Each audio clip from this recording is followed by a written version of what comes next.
সব থেকে কষ্টের ভালোবাসা কি জানো? একতরফা ভালোবাসা। তুমি যখন বুঝতে পারবে সেই মানুষটা তোমাকে ভালোবাসে না বা তোমার সারাদিনের অপেক্ষাটা তাকে ভাবায় না, তখন তুমি বুঝতে পারবে যে তুমি একতরফা ভালোবাসার মধ্যে আবদ্ধ রয়েছো। এটা এমন একটা জাল না, তুমি সমস্ত সত্যিটা জানার পরও তুমি বেরিয়ে আসতে পারবে না।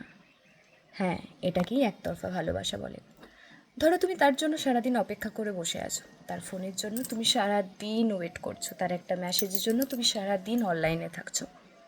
এই যে সারাদিনের অপেক্ষাটা তার মনে একটুও দাগ ফেলতে পারবে না, তার কাছে এটা নিছকই পাগলামি মনে হবে।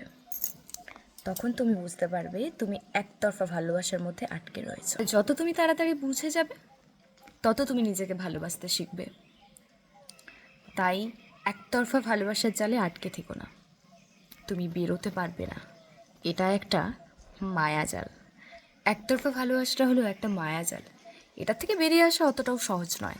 আর যারা একবার বেরিয়ে এসেছে তারা দুবার ভালোবাসতেও ভয় পাবে। তাই ভালো তাকেই বাসো যে তোমাকে ভালোবাসে, মূল্য তাকেই দাও যে তোমার মূল্যটা বুঝবে।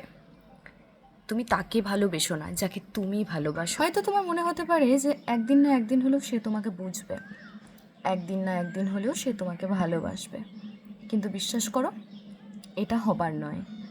কারণ ভালোবাসা জোর করে পাওয়ার নয়, ভালোবাসায় জোর করে পাওয়া যায় না।